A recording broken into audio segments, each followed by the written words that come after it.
Pagi anak-anak, semoga hari ini semua dalam keadaan sehat dan selalu ada dalam keberkahan. Dalam pertemuan kali ini, kita akan membahas materi perdagangan internasional.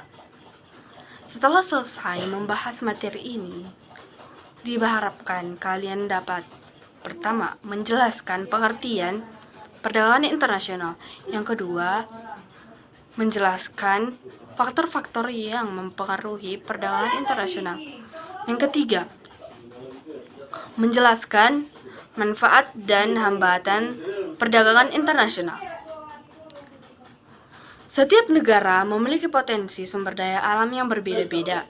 Contohnya, Saudi Arabia adalah negara yang sangat kaya akan minyak bumi.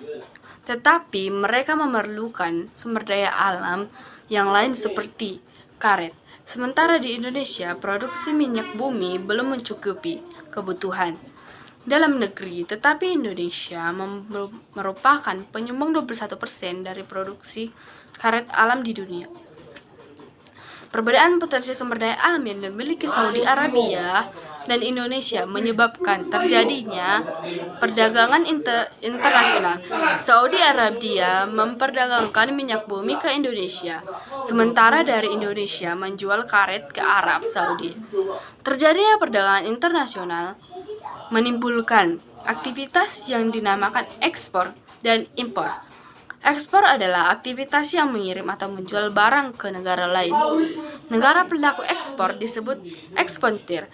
Sementara impor adalah masuknya barang dari negara lain. Negara pelaku impor disebut importir.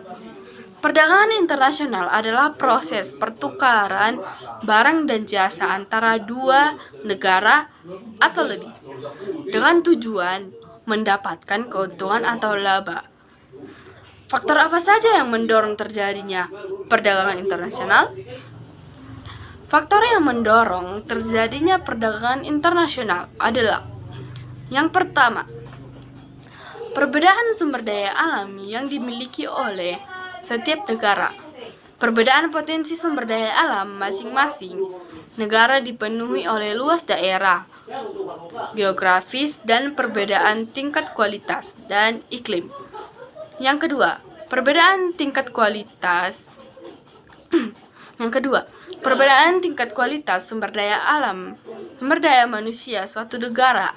Kualitas sumber daya manusia tinggi akan menghasilkan barang dan jasa dengan mutu atau kualitas yang lebih baik.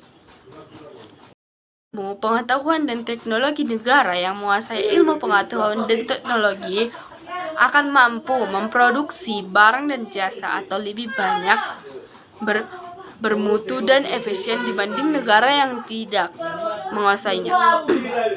Yang keempat, perbedaan budaya.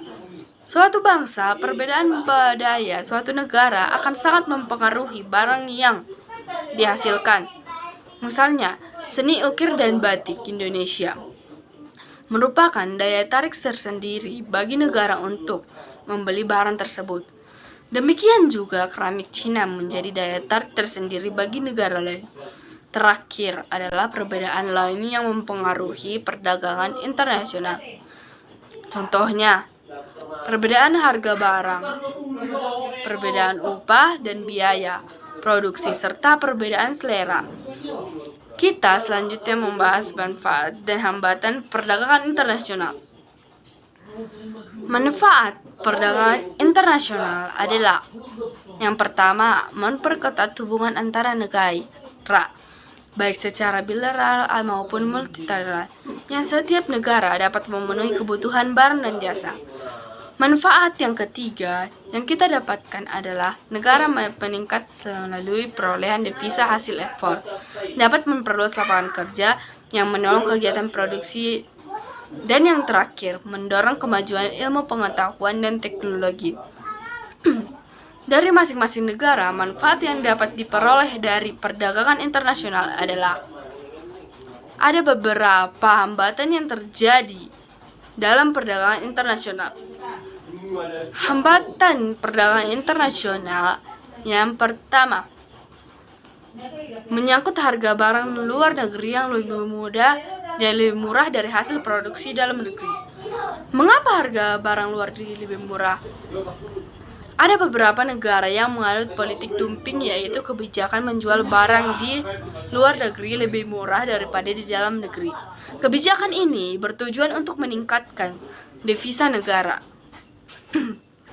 Hambatan perdagangan internasional yang kedua adalah bea masuk tinggi. Hambatan yang ketiga yaitu adalah proteksi. Proteksi adalah kebijakan untuk melindungi produksi dalam negeri.